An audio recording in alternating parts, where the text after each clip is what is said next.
je n'ai pas d'image. Je vais citer quelques chiffres. Si vous voulez vous retrouver les détails, vous pouvez consulter sur Internet le rapport annuel de l'Agence de biomédecine. Et sur Internet aussi, vous trouvez les états successifs des lois de bioéthique en France.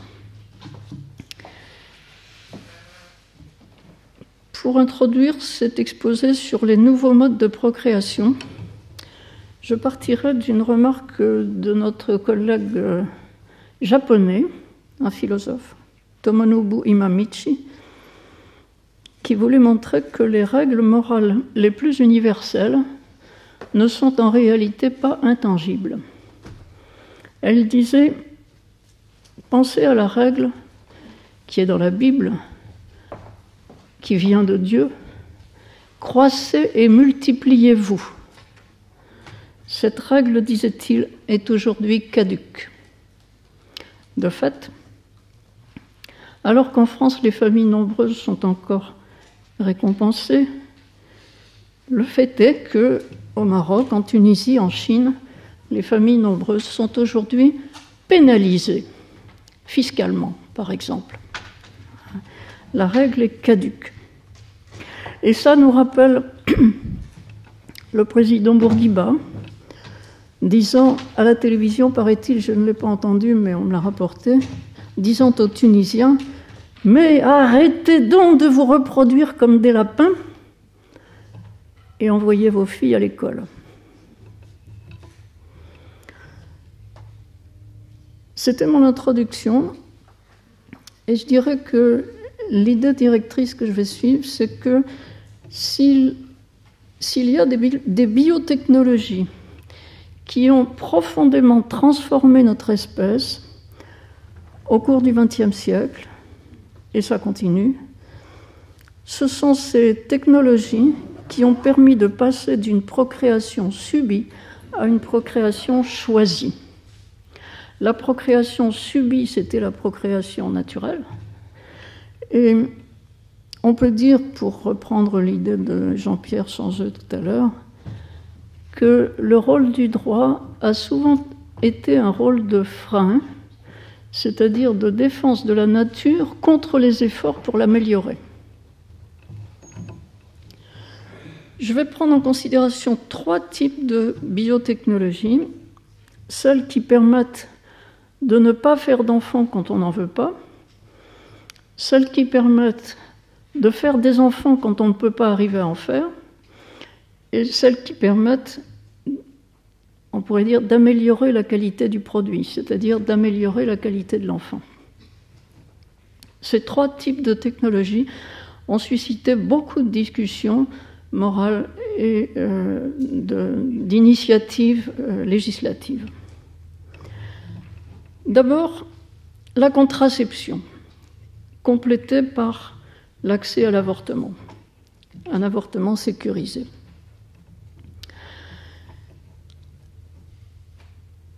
Le passage de la soumission à la biologie à une procréation choisie, c'est-à-dire une maîtrise de la procréation, est récent.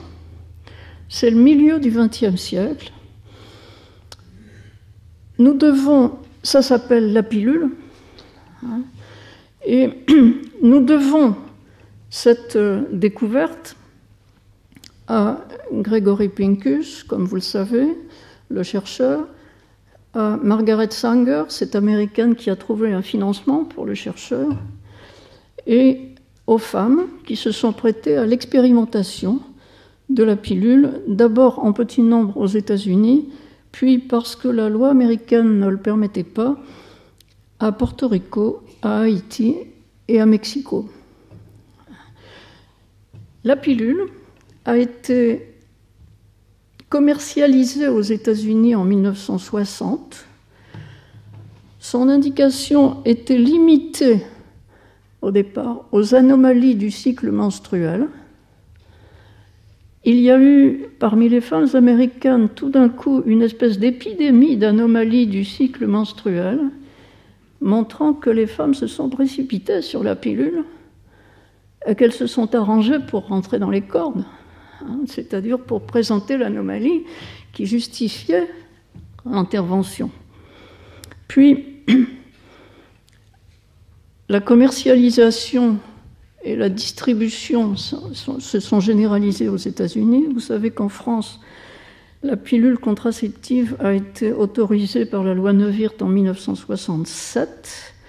En réalité, elle n'a été disponible vraiment qu'après les décrets de 1972 et la décision en 1974 de son remboursement par la Sécurité sociale, complétée en 1975 par l'accès à un avortement sécurisé, beaucoup moins risqué, hein, complétée aussi par la découverte de la mifepristone par Beaulieu, 1975, si je ne me trompe. Hein. Il y a eu donc, à partir des années 1970, c'est tout récent, il y a 40 ans. J'ai encore connu des familles qui ont fait, mes parents ont fait 7 enfants par la méthode Ogino, c'est-à-dire une méthode qui était censée vous empêcher d'en faire. Et les vieilles méthodes n'étaient pas bonnes. Les nouvelles méthodes ont été une véritable révolution. Révolution en quel sens? En libérant la femme de l'esclavage que pouvait être l'esclavage tacite, que pouvaient être des enfantements successifs, épuisant physiquement et obligeant la femme à rester à la maison pour s'occuper du grand nombre d'enfants.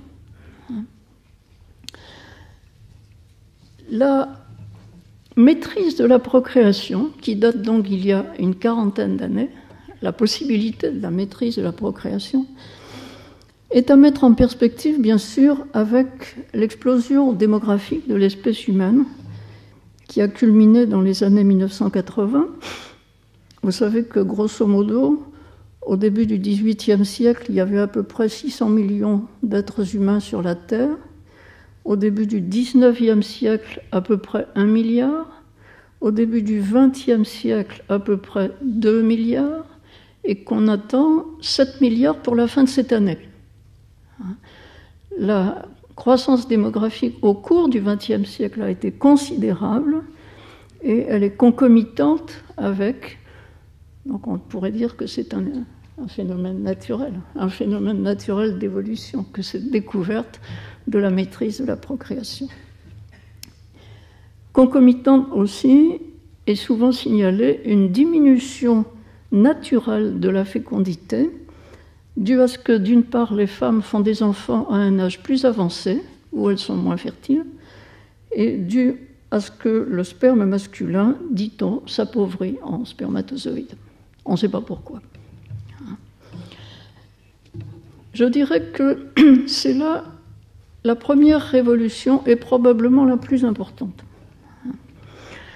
Et la biotechnologie dont il est question, qui est symbolique, la pilule, il y a maintenant beaucoup de techniques pour ne pas avoir d'enfants. Ce sont des techniques simples, bon marché, facilement accessibles, simples.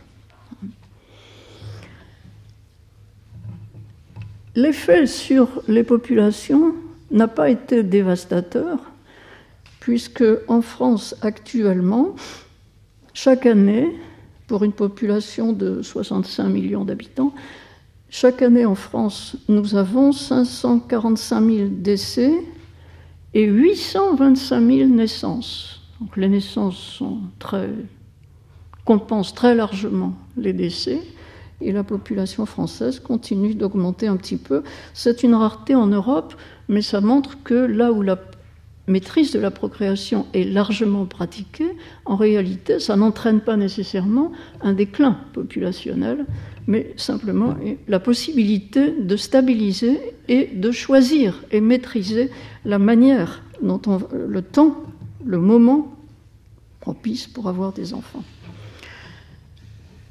Seconde biotechnologie ou groupe de biotechnologie la procréation médicalement assistée rendue disponible aux couples qui n'arrivent pas à avoir des enfants et qui voudraient en avoir.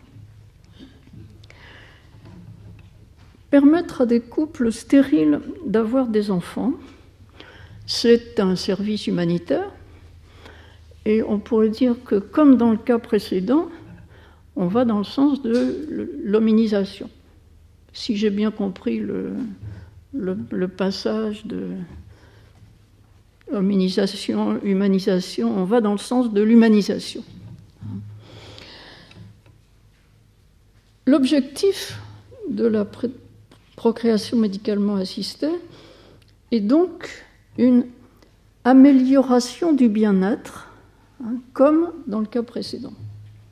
Les méthodes ont d'abord été l'insémination artificielle, soit avec du sperme à fraise, soit avec du sperme de donneur, puis la fécondation in vitro et le transfert, qui vient d'être salué par le prix Nobel de médecine à Robert Edwards. La plupart des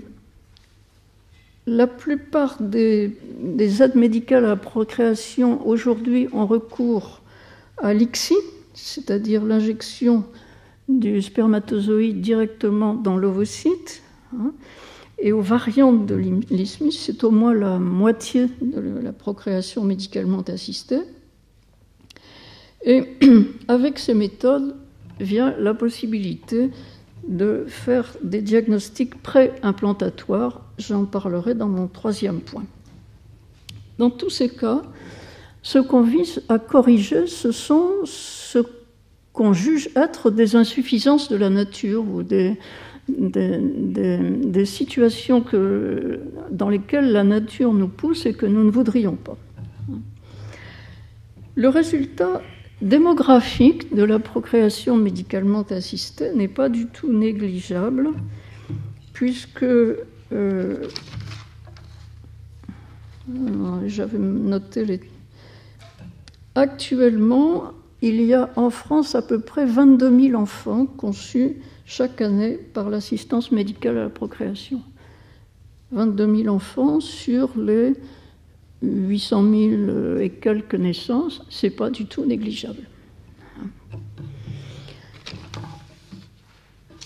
Le recours à la procréation médicalement assistée, en dépit du caractère assez déshumanisant des techniques, puisque on dit toujours que le parcours de l'aide médicale à la procréation pour la femme est aride, stimulation hormonale, trivialisation du rapprochement sexuel, et finalement la femme est traitée comme une vache.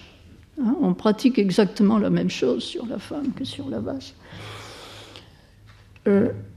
Ce recours à l'aide médicale à la procréation a été, au moins dans notre pays, remarquablement bien accepté. C'est passé dans les mœurs. Le nombre de services autorisés à pratiquer cela est important. Il y a bien sûr eu des accros, des inconvénients, en particulier dans les premières années, grossesse multiple, prématurité des enfants, hypotrophie de ces enfants, parce qu'ils étaient souvent jumeaux, trumeaux.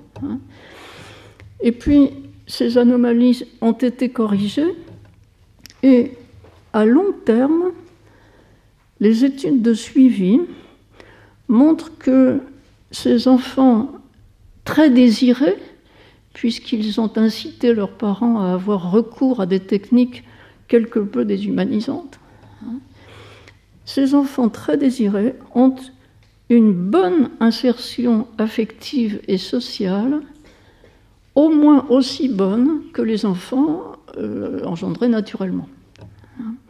Des études de suivi, plusieurs études de suivi confirment ce résultat.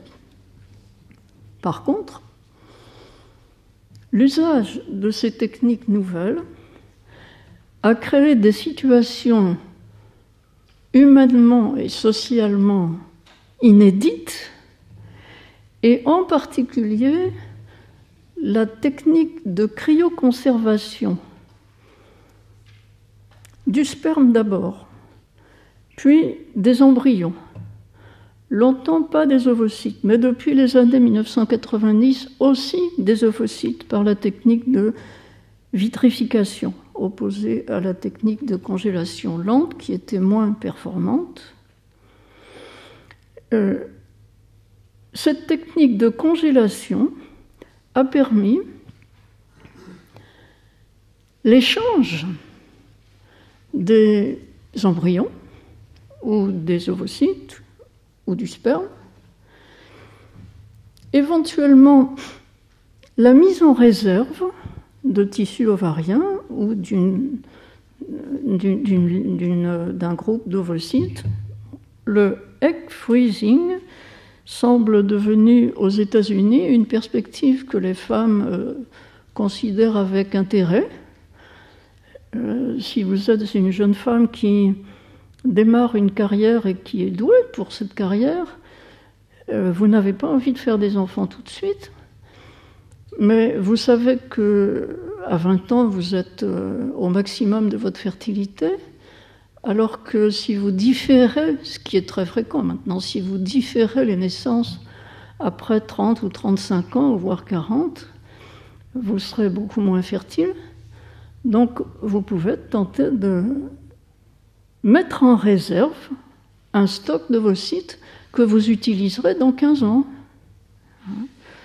C'est le egg freezing, vous faites congeler vos ovocytes et vous les gardez pour plus tard.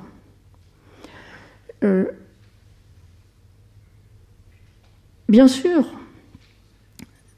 cela n'a été autorisé de prime abord qu'aux femmes atteintes de maladies très sévères qui entraînent la disparition des ovocytes. Par exemple, cela n'est autorisé qu'en cas de cancer très grave, dont le traitement implique que vous ne serez plus du tout fertile. À ce moment-là, vous pourrez être autorisé à faire congeler vos ovocytes. Mais en réalité, l'usage fait par les femmes dépasse déjà, semble-t-il, cette restriction mise par les règles d'usage ou de prescription ou même de la loi. La technique de congélation permet aussi le don de gamètes ou d'embryons à autrui, l'échange, et l'insémination d'une autre femme que celle qui va élever l'enfant, la mère porteuse. Les situations sociales à connaître maintenant sont donc qu'on peut avoir au moins 4 mères différentes, celle qui donne les ovocytes, celle qui porte l'embryon qui a été inséminé, celle qui allaite, et celle qui est stérile et qui finalement élève l'enfant. 4 mères différentes. C'est troublant. Ça a beaucoup troublé les gens du Conseil d'État en France. On peut aussi avoir au moins 2 pères, le père biologique, celui qui donne le sperme, et le père social, celui qui va participer à l'éducation de l'enfant. Il s'est même trouvé des couples homosexuels qui font inscrire un enfant qui est leur enfant, d'un certain point de vue, alors que d'un autre point de vue, il ne peut pas l'être. Ces situations ont beaucoup troublé les juristes, beaucoup troublé les consciences morales, les religions. Mais au fond, les anthropologues nous confirment que ce type de situation diverse existe, a existé, a été accepté culturellement d'autres manières. Françoise Héritier explique par exemple toutes les diversités, les possibilités familiales en Afrique. et je pense que Descola ne me contredirait pas quand il dit « ça n'est pas une grande nouveauté, ça a été traité comme une grande nouveauté parce que ça vient de la technologie, mais en réalité, cette diversité des relations familiales n'est pas anthropologiquement d'une grande nouveauté. Et ce que montrent les études de suivi, c'est qu'elle n'est pas tellement dommageable pour les enfants. Les enfants, notons, supportent assez bien la pluralité de leurs parents dans les familles recomposées, et leur évolution n'en semble pas pénalisée plus que dans les familles traditionnelles, dans lesquelles l'enfant n'a qu'un père, qu'une mère, au moins officiellement, mais qui pouvait être un enfant non désiré, ce qui était aussi une situation pénible à supporter. Maintenant, je suppose que Mireille voulait que je ne parle pas seulement de la procréation médicalement assistée standard, mais qu'elle voulait que j'aborde la question de variantes de la procréation médicalement assistée qui ont suscité beaucoup de craintes et beaucoup de condamnations.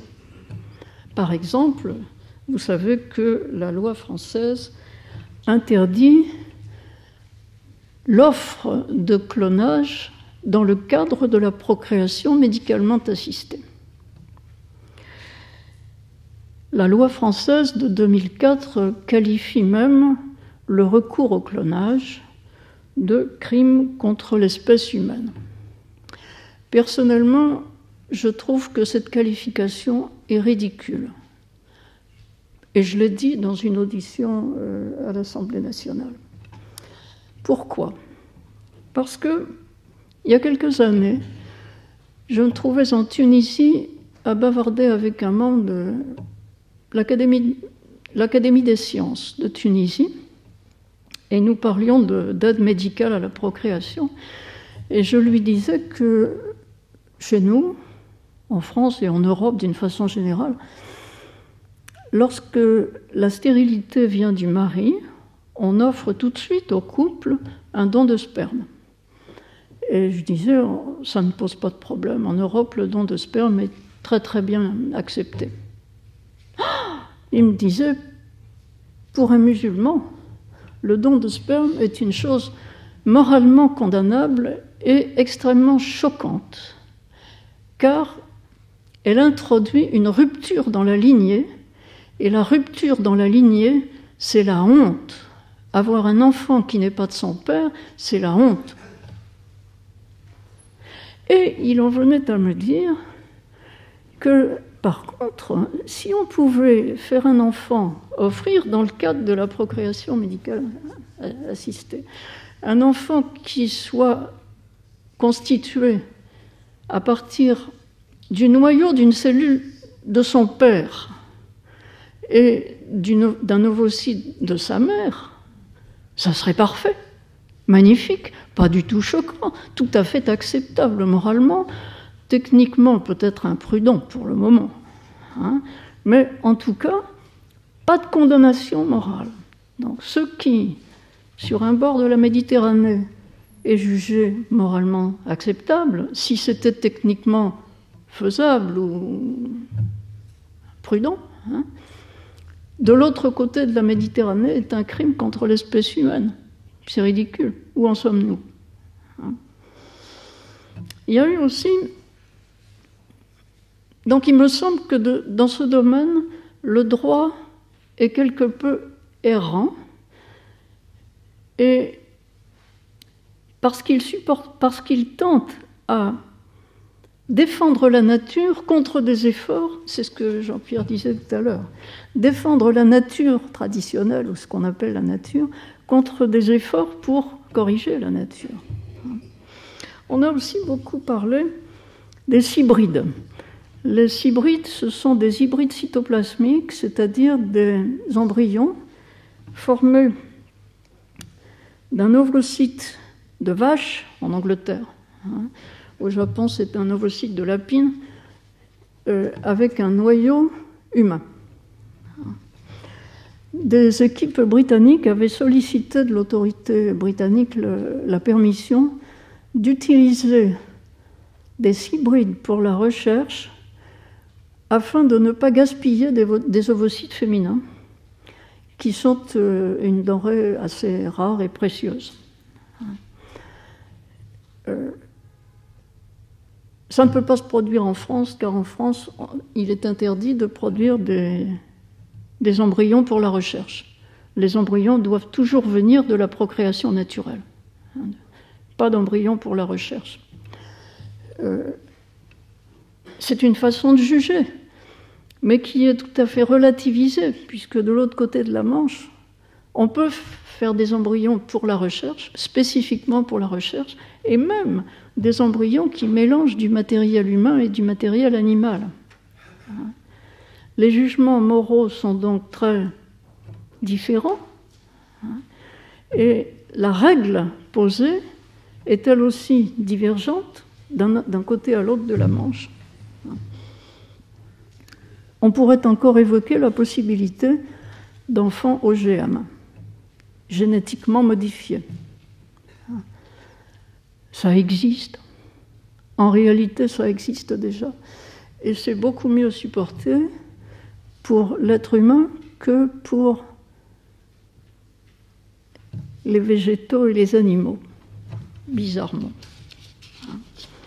Donc, nous avons autour de ces questions des discussions éthiques et des discussions de juristes extrêmement riches, extrêmement argumentées, avec une foule de dérivations, de conclusions divergentes.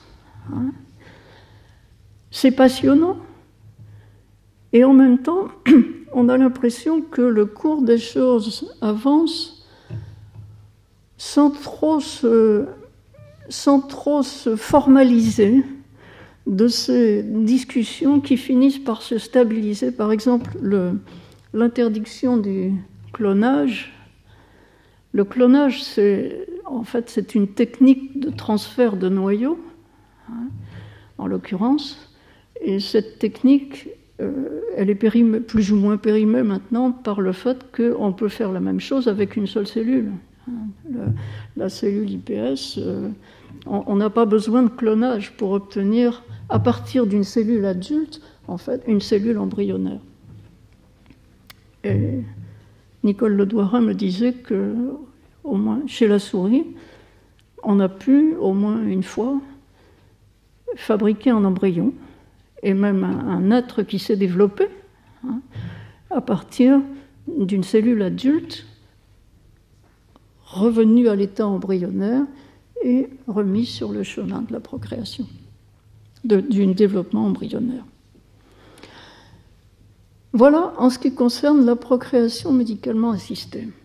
Je vais maintenant insister un tout petit peu sur un troisième type de technique qui consiste à tendre à l'amélioration de la qualité du produit, si j'ose dire, en termes d'une société de consommation, c'est-à-dire à améliorer la qualité biologique des enfants qu'on met au monde. Depuis plus de 100 ans en France, non, depuis presque 100 ans,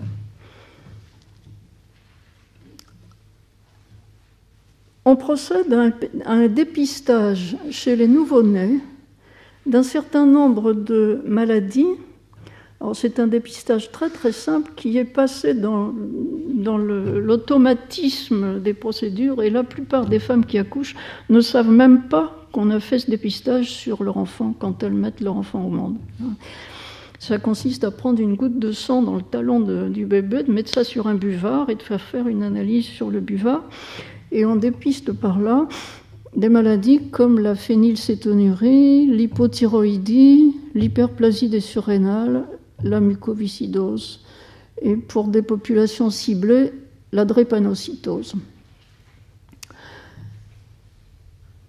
On veut faire du bien en faisant ça. C'est une politique de santé publique qui a été adoptée parce qu'on sait que les nouveau-nés qui sont atteints des stigmates de ces maladies, on est sûr qu'ils se développeront mal si on ne fait pas quelque chose. Et on sait quoi faire. Une hypothyroïdie, c'est dramatique pour l'avenir d'un enfant si ça n'est pas traité. L'enfant sera idiot. Tandis que si c'est traité dès la naissance, l'enfant se développera normalement. On a le remède, on fait le diagnostic, on applique le remède et on s'arrange pour que la suite de la vie soit une suite humainement meilleure. Depuis un peu moins d'années, on pratique le diagnostic prénatal, c'est-à-dire le diagnostic par échographie ou par amniosynthèse sur un embryon ou un fœtus en cours de développement dans le ventre maternel. Cela permet de détecter des malformations de l'enfant. Très grossièrement et très généralement dans nos pays, cela permet de diagnostiquer la trisomie 21 ou d'autres trisomies. C'est une maladie chromosomique. Sa prévalence était en 1980 d'à peu près 1 pour 1000 naissances.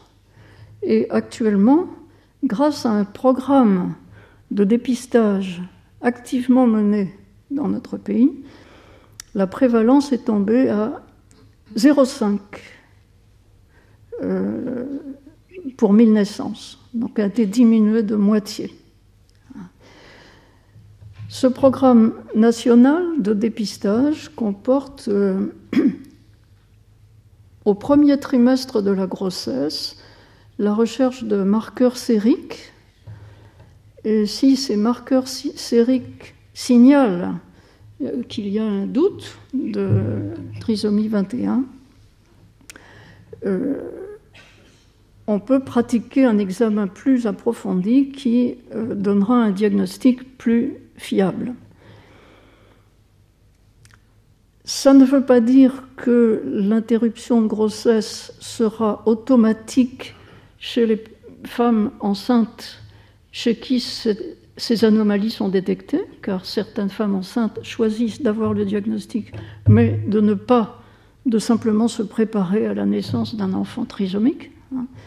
Il n'empêche qu'on constate que beaucoup de femmes, 3 sur 4, acceptent le dépistage, et si elles ont accepté le dépistage, dans 95% des cas, si le dépistage est positif, elles acceptent l'interruption de la grossesse.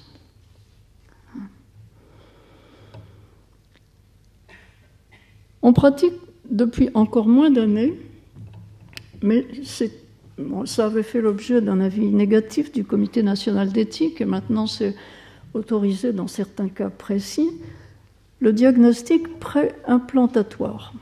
Le diagnostic pré-implantatoire suppose la procréation médicalement assistée, suppose qu'on a, avant de les implanter, des embryons in vitro sur lesquels on peut faire un diagnostic en leur prélevant une ou deux cellules. Des études très poussées ont été faites pour surveiller cette pratique qui est surtout offerte dans le cas de familles qui se savent porteuses d'une anomalie comme les maladies liées au chromosome X, l'X fragile le plus souvent, les maladies des mitochondries, mitochondropathie, ou la maladie de Huntington, qui est due à une mutation au niveau du chromosome 4. Ces couples ont souvent une histoire de fausse couche à répétition ou de naissance d'enfants très sévèrement atteints, et ils cherchent s'ils peuvent enfanter en évitant de mettre au monde des enfants très sévèrement atteints.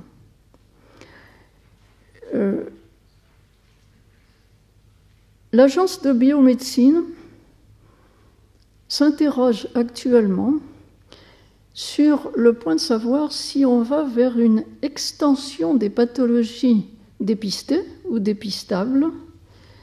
Et la Haute Autorité de Santé s'est interrogée, elle, sur l'utilisation de nouvelles techniques, la spectrométrie de masse en tandem, entre autres, qui permettraient une automatisation et donc une extension très large à la population de diagnostics plus poussés. On en est encore à un stade de discussion.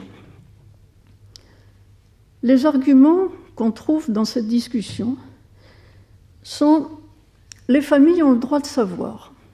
Les familles qui ont peur de transmettre à leur progéniture des défauts chromosomiques ou génétiques durs, et qui nuiraient à la survie ou au bien-être de ces enfants, les familles ont le droit de savoir. C'est l'argument qui, semble-t-il, prévaut dans la population américaine, où il y a des groupes de familles qui revendiquent le droit de savoir.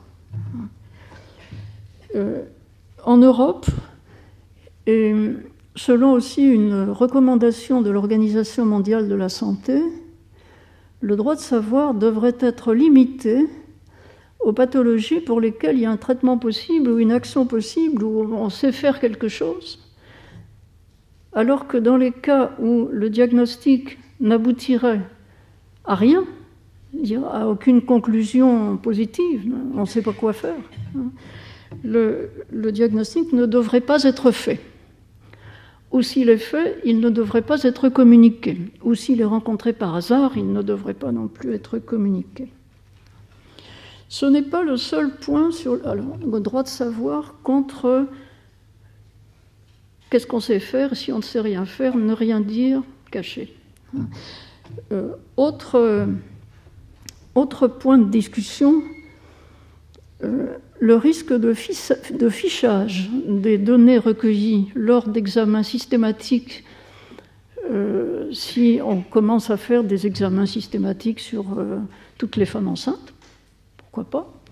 On sait maintenant qu'on peut, dans le sang de la femme enceinte, trouver des traces du DNA de l'enfant à naître. On pourrait très bien faire un diagnostic sur le DNA de tous les enfants à naître, si on trouve des techniques suffisamment puissantes pour que ça devienne monnaie courante.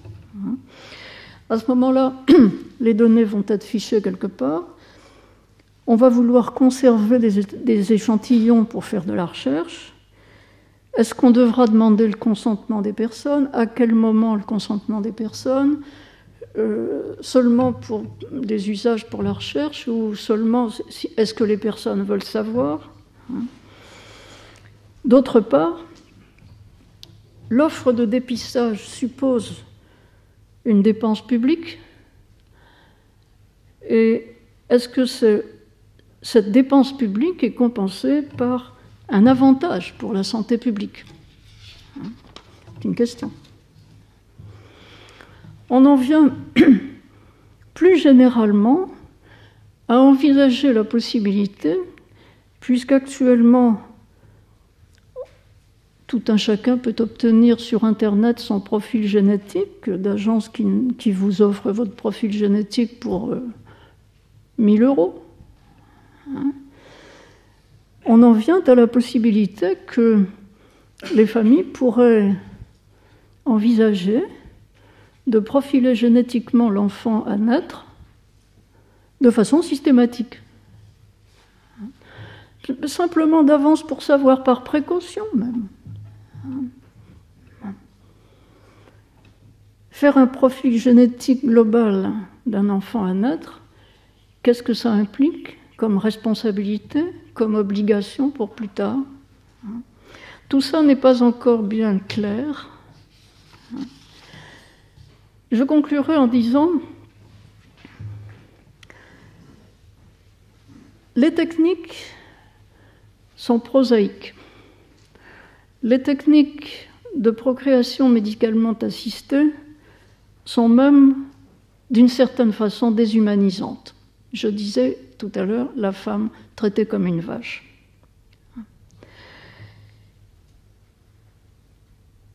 On est donc rabattu, d'une certaine manière, par ces techniques, sur la nature animale de l'acte procréateur, sauf dans l'hypothèse où on arriverait un jour à l'utérus artificiel. Vous savez qu'on a beaucoup spéculé là-dessus, mais on n'y est pas encore.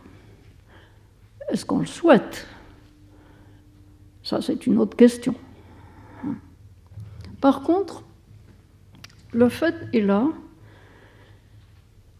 les techniques d'assistance à la procréation, qu'elles soient faites ou bien pour empêcher d'avoir des enfants non désirés, ou bien pour accéder à la possibilité d'avoir un enfant qu'on ne pourrait pas avoir naturellement, ou bien pour améliorer la vie future des enfants qu'on met au monde, améliorer leur constitution, mettons. Tout cela, semble-t-il, contribue à une sorte de libération de l'humanité par rapport aux contraintes de la vie biologique et donc à un meilleur épanouissement. Est-ce qu'en même temps, comme Jürgen Habermas l'a écrit et le craint ou le craignait, est-ce qu'en même temps il y a un danger de planification génétique de l'espèce humaine, c'est-à-dire un danger qu'on aille contre la diversité naturelle? Est-ce qu'il y a en même temps un danger de fichage de l'humanité, de fichage génétique par exemple? De toute façon, quand on sort de la procréation naturelle et de son caractère aléatoire, on va vers des politiques de santé publique. On est conduit à constituer des politiques de santé publique qui doivent être réfléchies, discutées, mais qui peuvent être, d'un endroit à l'autre du monde, fort diverses. Je vous remercie.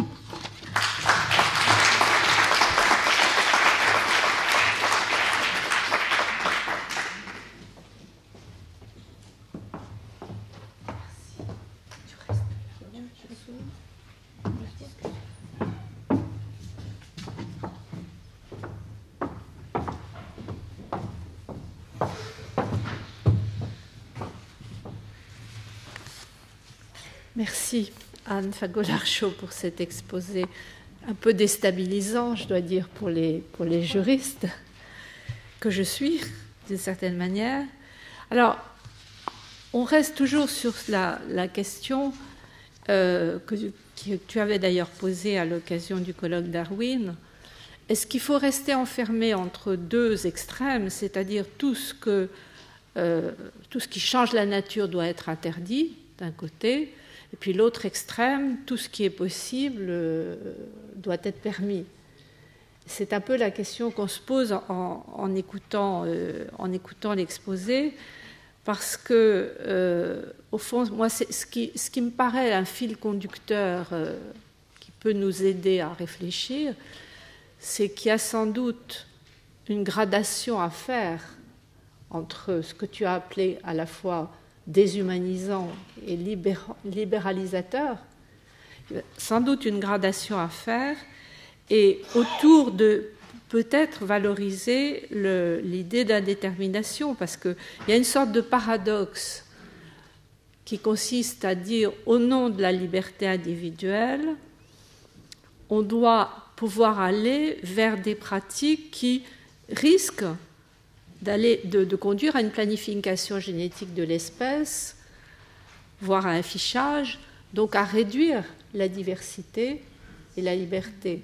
Alors, avant d'aborder le débat de fond, je voudrais donner la parole pour la discussion, pour véritablement ouvrir la discussion, à Marie-Laure Mathieu Isorge, qui est juriste, mais qui n'est pas spécialiste du droit de la famille, qui a une formation en fait de mathématicienne en même temps que de juriste, et qui réfléchit justement sur une pensée qui ne devrait peut-être pas être systématiquement binaire, une manière d'aborder la question de la gradation, en d'autres termes que la façon habituelle qui consiste à parler de pente glissante. Alors, Marie-Laure vient de la faculté de Montpellier. Peut-être tu prends le micro là ? Oui, ça me gêne un peu quand même. Ça t'ennuie pas ?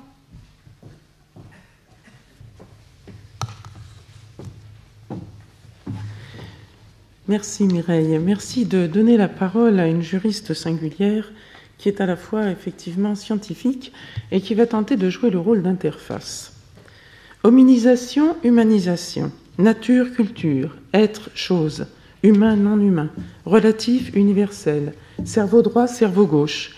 Autant d'oppositions qui, parmi d'autres sur lesquelles je reviendrai, ont animé les discours de la très riche journée d'hier et de ceux de ce matin. Des oppositions nécessaires, car sans opposition, on ne peut penser la relation. Mais malgré l'opposition, on peut tenter de créer la relation, le lien. Et c'est, me semble-t-il, l'objet de vos travaux. Il est une opposition et donc une relation à construire qui retiendra particulièrement mon attention, l'opposition entre le discours juridique et le discours scientifique. Le discours scientifique se veut objectif, il est censé être descriptif, explicatif. Le scientifique, s'efforçant d'approcher la vérité, cherche une définition de l'homme. Cependant, étant à la fois observateur et l'un des objets d'observation, il s'oppose inévitablement au paradoxe de l'autoréférence. Et pourtant, il pressent bien qu'il existe une limite.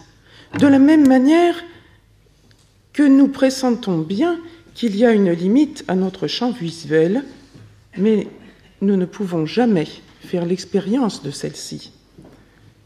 Cette limite, même pour le scientifique, ne peut être précisément située. Le discours juridique, quant à lui, est résolument prescriptif.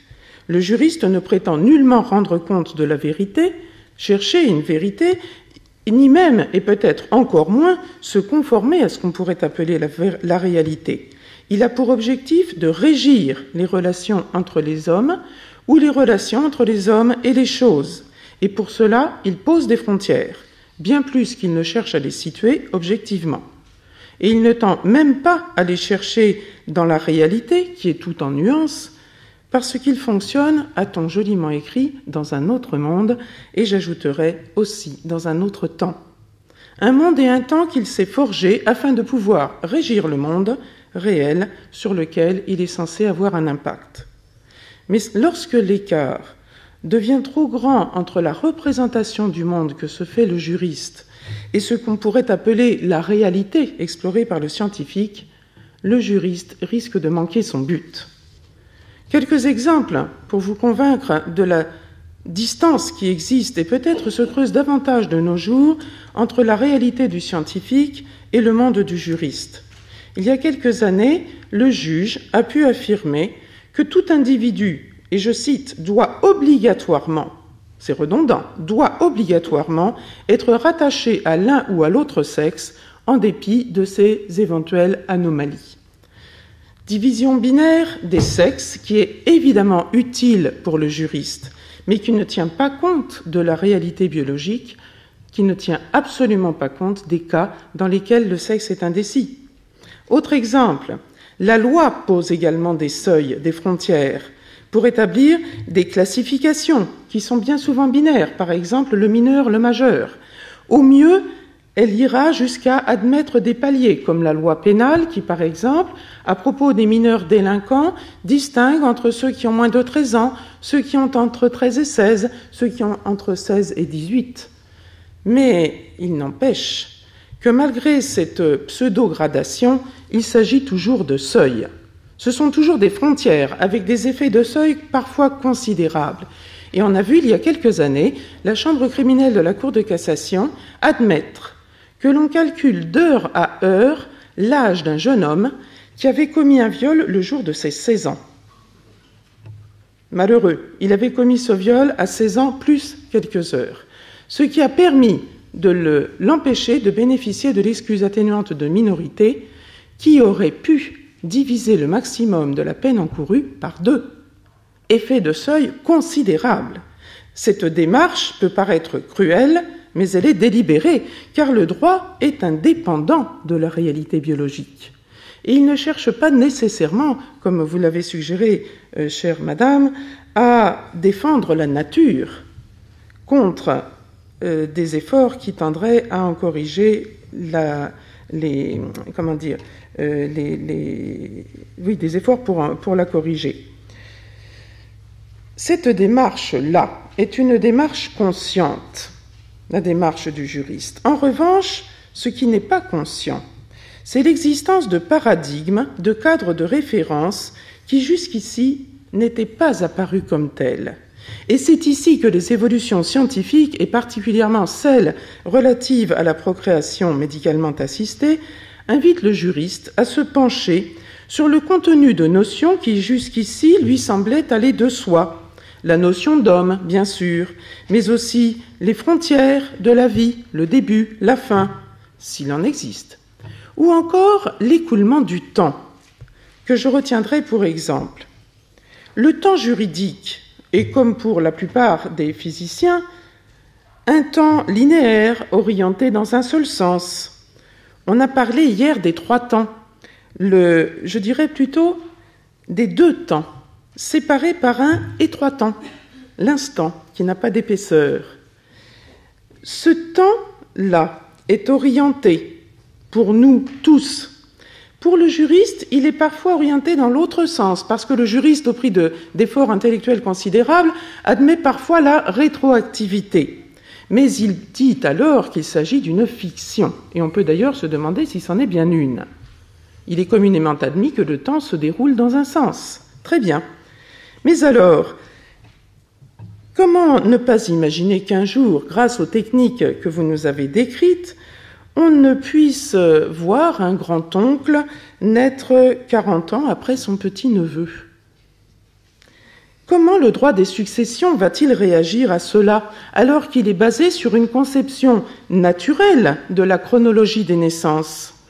Ce bouleversement de la temporalité n'est-il pas de nature, plus tard, à remettre en question nos préjugés sur la causalité, la cause précédant nécessairement les faits? Il est temps que le juriste ouvre les yeux sur une réalité dont il a trop longtemps voulu s'abstraire. Et là, il lui faudra utiliser les ressources qui nous ont été proposées hier et qui sont des ressources humaines. La flexibilité, la capacité à changer de point de vue, l'aptitude à manipuler les référentiels.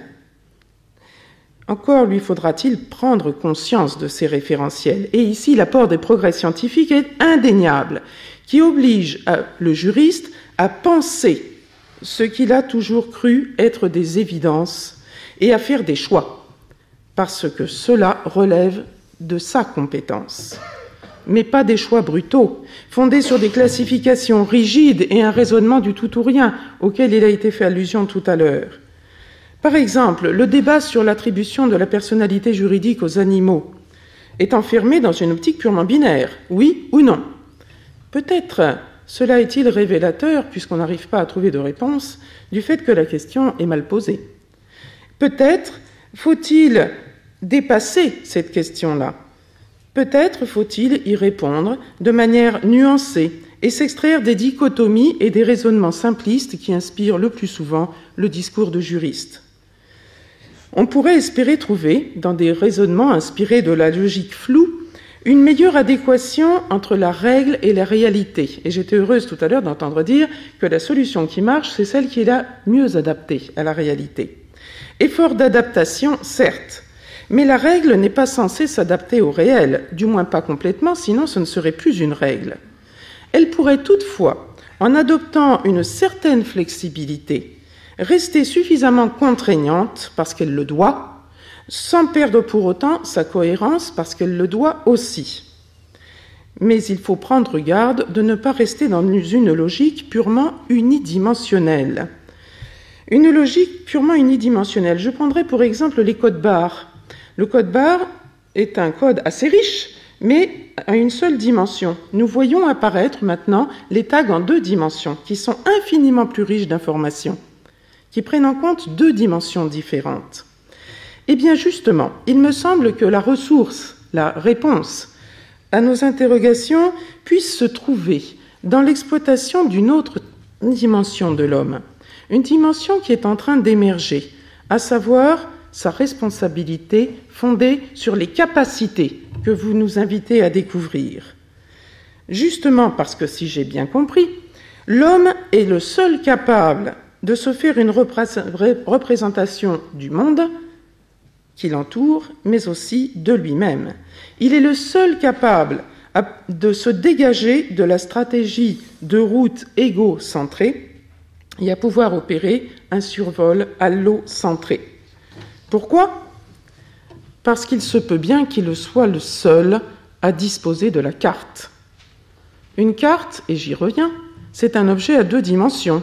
Dimension juridique, dimension scientifique, peut-être. Ce serait déjà là une belle association, et je remercie Mireille de nous y convier. Il ne s'agirait plus alors du rôle du droit par rapport à l'évolution scientifique, mais avec l'évolution scientifique. Il s'agirait donc de construire la carte. Mais il reste encore à la survoler. Et pour pouvoir survoler une carte, il faut s'élever au-dessus de celle-ci et se développer dans un 3e axe, une 3e dimension, la verticalité, c'est-à-dire la prise de conscience par l'homme de sa responsabilité globale à l'égard du monde, et pas seulement à l'égard de ceux qu'il reconnaît comme ses semblables. Et là, il me semble que le droit est un rôle à jouer. Il lui faudra faire appel alors à la fonction émulatrice du cerveau, peut-être de son cœur. En fait, tout est déjà là. La question est de savoir à quel stade nous en sommes. Croissez et multipliez-vous n'était peut-être pas une injonction quantitative, mais qualitative. Croissez et multipliez-vous. La verticalité, peut-être est cela une 3e étape du processus hominisation, humanisation. La question est, sommes-nous prêts à nous y atteler ?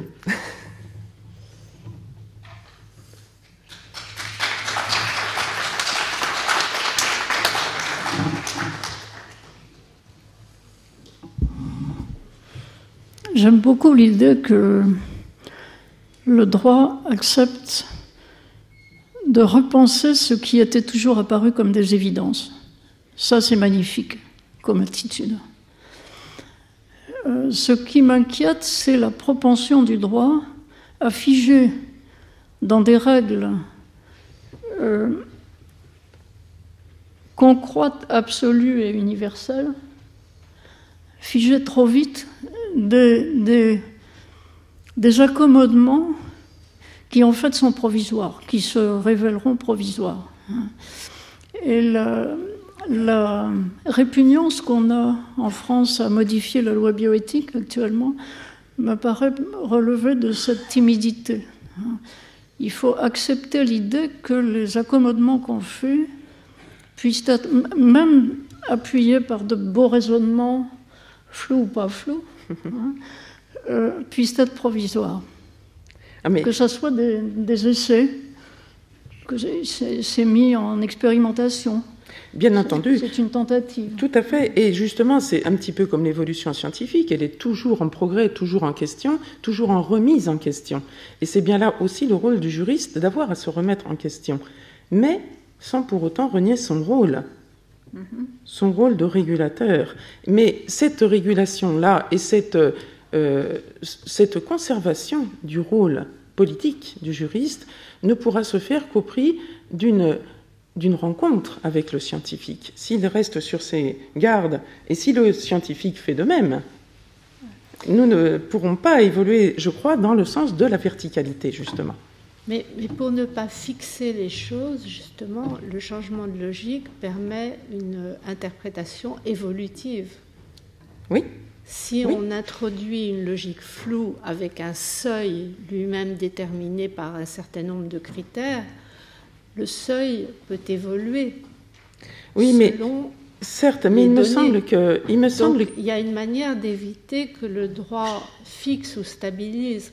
Si on reprend l'exemple des procréations, je dirais intuitivement, on a l'impression qu'il y a un certain nombre d'exemples qui s'enchaînent les uns par rapport aux autres. C'est pourquoi souvent les juristes parlent de la pente glissante. Et qu'en même temps, il y a un seuil quelque part à mettre. Et ce seuil, il est sans doute évolutif lui-même. Donc je crois qu'on peut arriver à concilier la nature évolutive du réel et la nature évolutive du droit qui essaye, pas forcément d'interdire, parce que c'est vrai que quand je discute avec des amis non-juristes, ils me disent « mais tu es toujours en train de vouloir tout interdire ». Le droit ne fait pas seulement interdire, il interdit, il encadre aussi, il régule aussi. Il interdit, il pose certains butoirs et pour le reste, il encadre. Donc est-ce qu'il n'y a pas une manière de répondre à ces difficultés? Parce que je reviens un instant sur le clonage reproductif que tu as évoqué.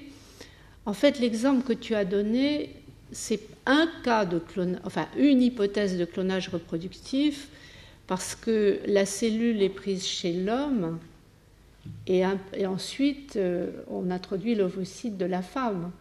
Mais quand il n'y a pas de reproduction sexuée, c'est quand même autre chose.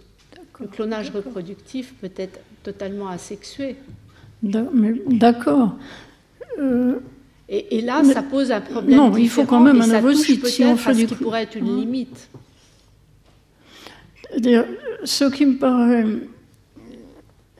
me paraît tout à fait acceptable, c'est qu'on dise chez nous, le clonage reproductif n'est pas offert dans le cadre de la procréation médicalement assistée, point.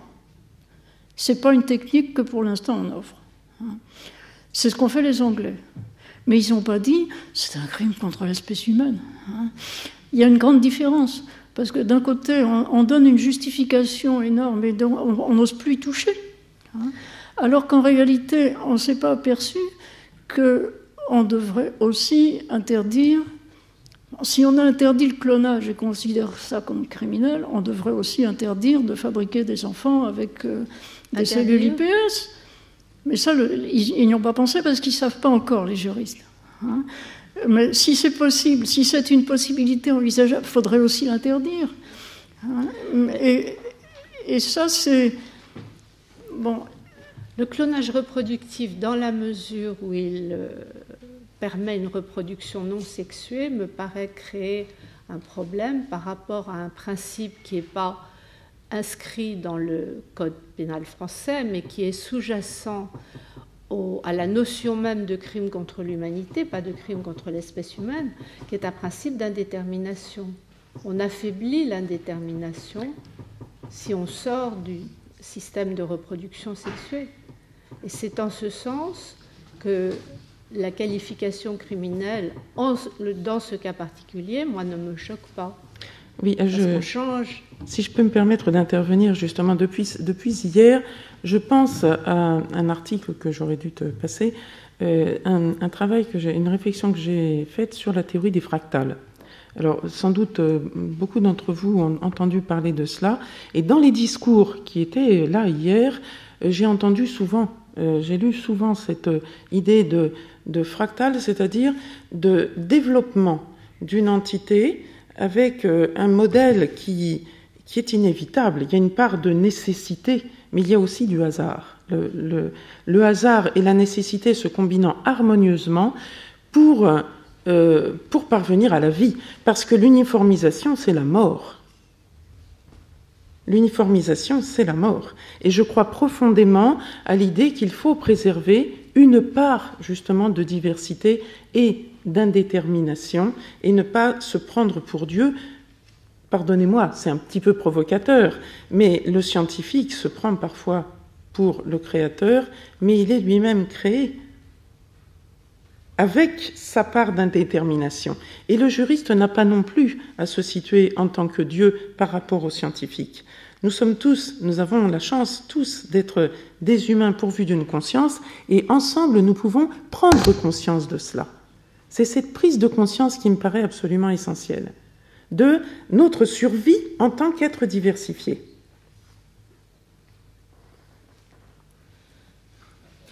Tu serais d'accord avec... Mais si on est pour la diversité complète, on devrait accepter que de temps en temps, il y a un enfant cloné, si ça devenait une pratique possible, simplement pour diversifier. Mais le droit n'est pas... Ce serait probablement scientifique, techniquement, ce serait une connerie, mais on pourrait argumenter qu'au nom de la diversité n'est pas non plus un bien en soi. Non, pas dans la tous diversité, mais l'indétermination, le hasard. L'indétermination. Le hasard est un bien en soi? Enfin, le hasard, c'est encore un mot piège, mais l'indétermination. Oui. Je crois que Jean-Pierre Changeux veut intervenir. Il y a des micros... J'emploie plutôt le terme de variabilité.